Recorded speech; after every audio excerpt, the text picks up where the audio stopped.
And you will be like a tree, firmly planted by streams of water. You yield your fruits in due season, and your leaves don't wither. In whatever you do, you prosper. Hey everyone, this is Living Stream Podcast. My name is Olu and I'm your host. Oh, wow, it's happening, and this is real. This is real, and I'm just gonna have to take a deep breath because this is unusual. It's out of my comfort zone.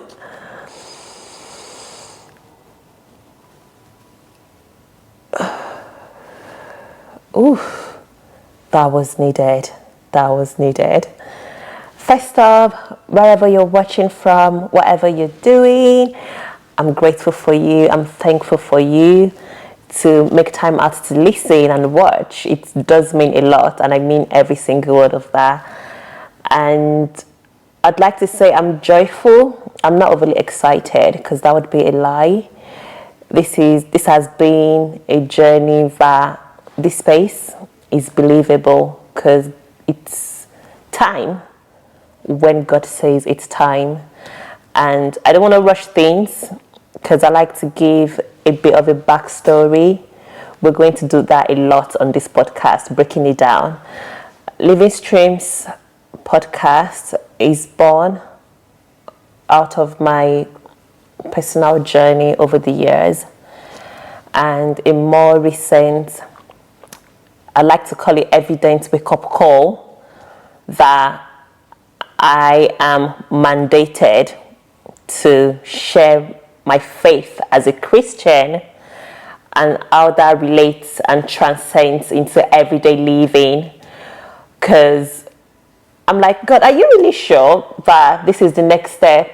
I've always known that I'm not just meant to live life for myself, but is this the sort of dynamic that you want to use? I'm like, are you sure? Is this, we can pen this down for later, you know? And God was like, no, you're no more escaping. This is it now and now. And more than ever, it has to be now.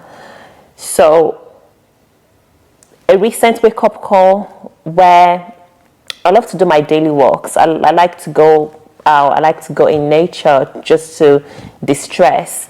And it's so funny because being born into a Christian family, I'm made to just go to church, or I was just going to church as a routine, Sunday church, Bible study.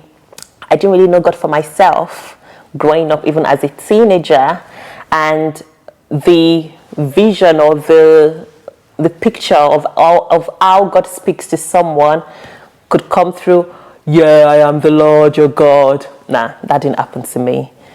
It was more or less like God speaking to me using trees. Trees.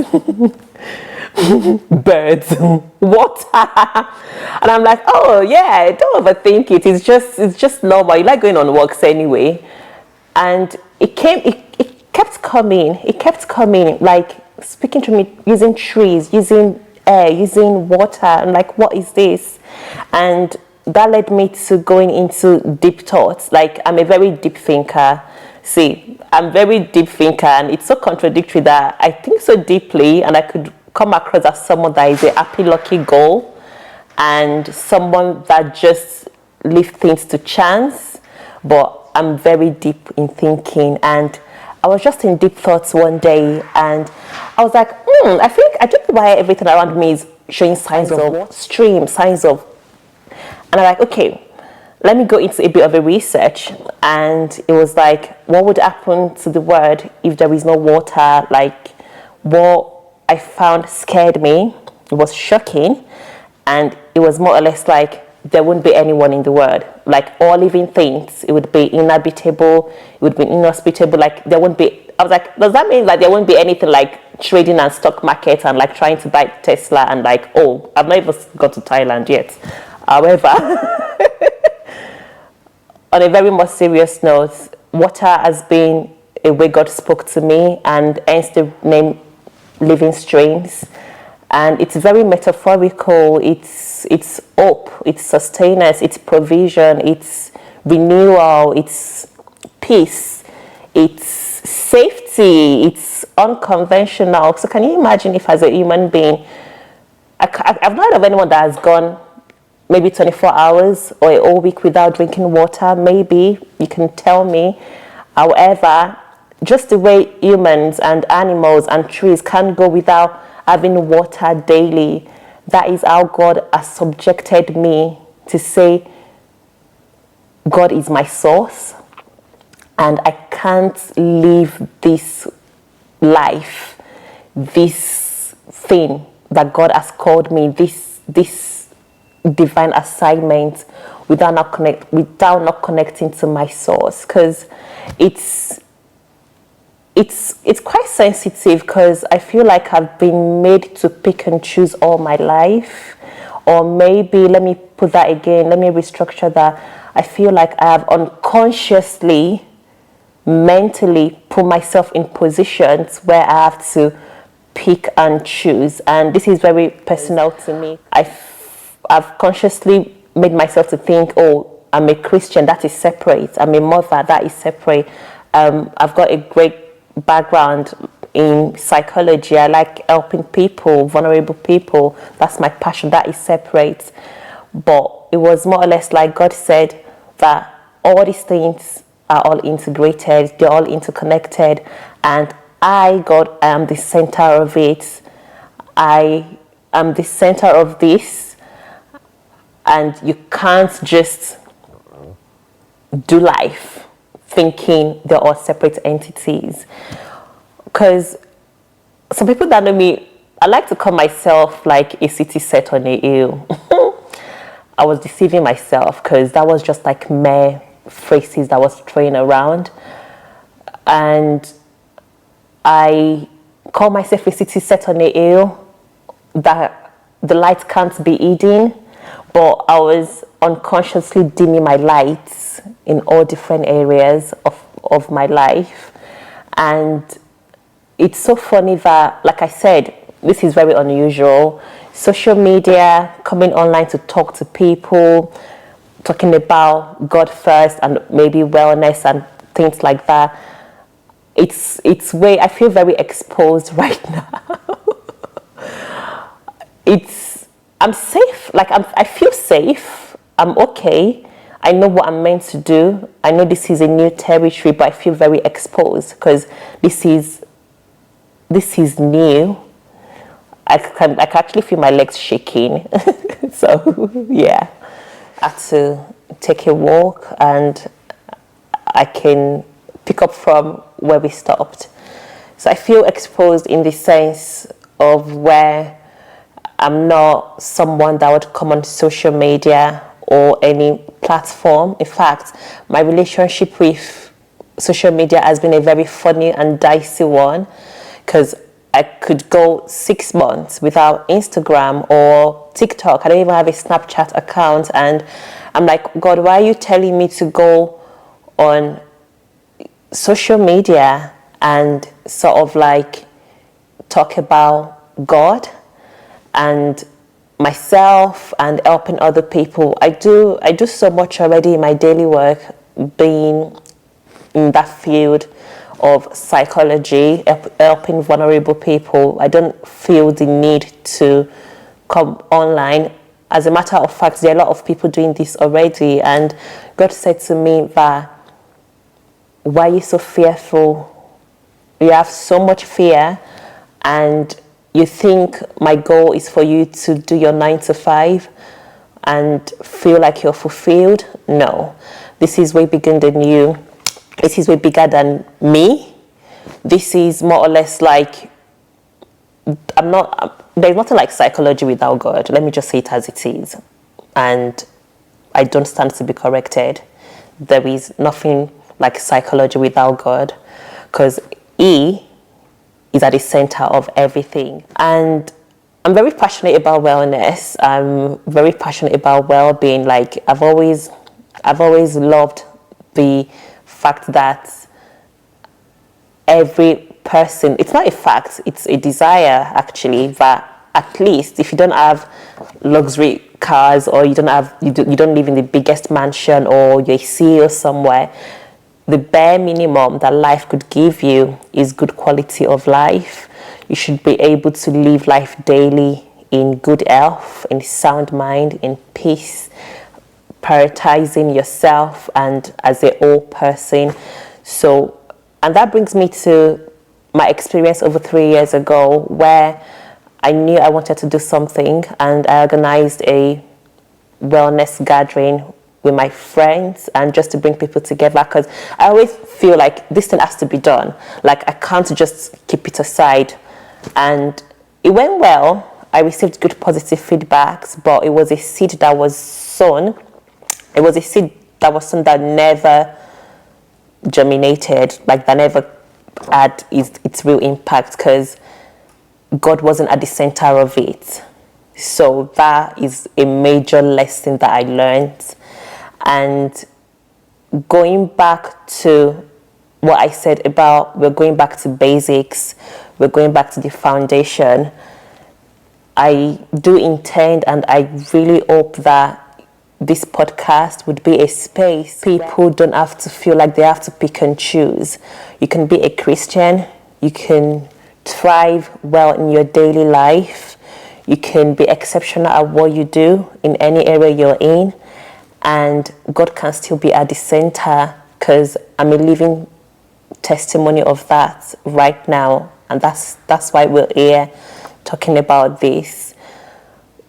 Which brings me to my favorite Bible verse, and which is in, let me bring my Bible up. So it's going to be in Psalms 1. So it's a book of Psalms 1, and in verse 3 it says, like, you can be like a tree planted by streams of water, and you're fruitful in every season, your leaf do not wither, and in whatever you do, you can be prosperous. And that resonates with me so deeply.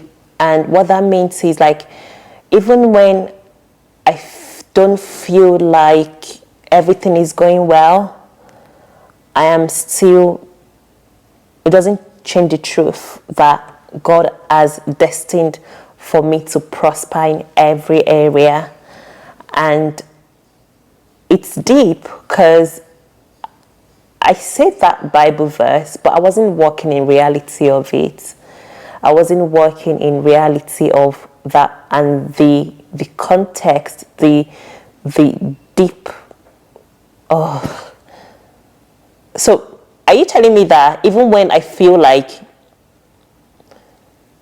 I'm failing, God is telling me that I'm prospering in every season? Or are you telling me that when I feel the world is crumbling, when I feel stress, or when I can't make sense of why things are happening, God is saying in every season? So in my highs and my lows, in my anger, in my most vulnerable states, I am meant to prosper in every season. So that is deep, and I just pray that God would help me, because this is not my agenda in any way. It's God's agenda to be able to help people to come to the realization of this and what that means for them as well. And just to be very clear, I don't even have this figured out. Like, I still like to call myself a baby, please.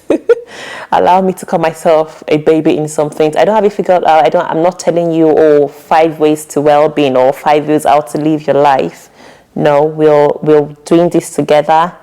We're walking this journey together. And if you ever find yourself questioning why certain things happen to you, pain, struggles, even just like health, physical health issues, there's a very big and major hush culture around. If you're going through mental health struggles, maybe you have to take God out of that. This podcast is going to break it down for you, that God himself is the center of what we call mental health. And if you ever feel that you're in a space, or you've been made to not talk about your feelings, excuse me, because you're a Christian, or you're made to, oh yeah, the Church of God, just take a Bible verse, you're fine. No, like, I'm weak. You're telling me Bible says I'm strong. I'm not strong. I'm feeling very weak. I'm down. I'm at my lowest. So how can you just give me a Bible verse and tell me to be fine after crying all night on my pillow? This podcast is going to, and I'm not God.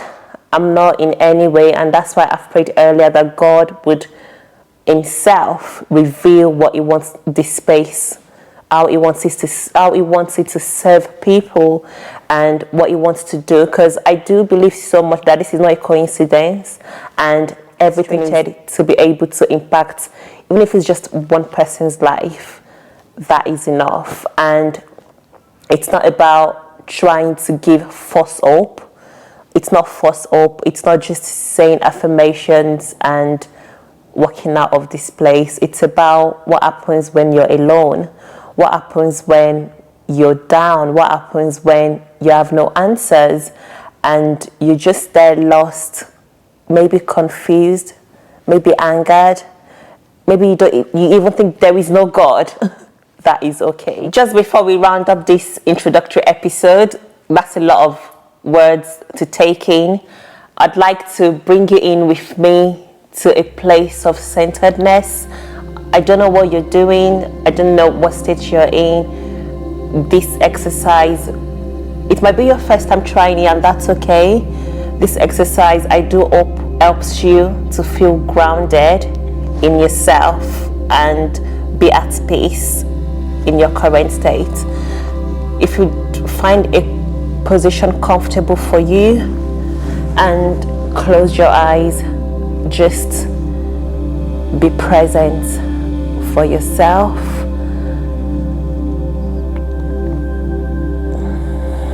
With your feet touching the ground and releasing any sort of tension you might feel in your feet, in your hands, in your head, and just be. There is no rush whatsoever to do this. Go in your own time and pace. You might start to feel your mind wander away. You might start to feel distracted. That's okay. Bring your attention back, focused on you, on your thoughts, in your seated position, and just say with me that I'm thankful for today. I release any form of worry, any form of doubt, any form of anxiety, and any form of not just being myself. I allow God to be present with me, even in this state.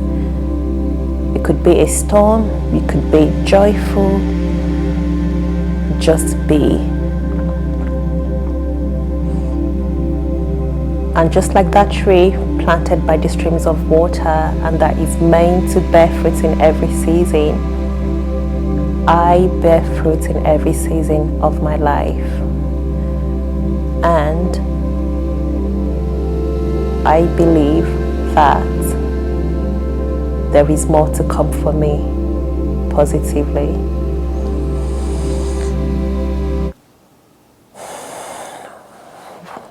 How was that?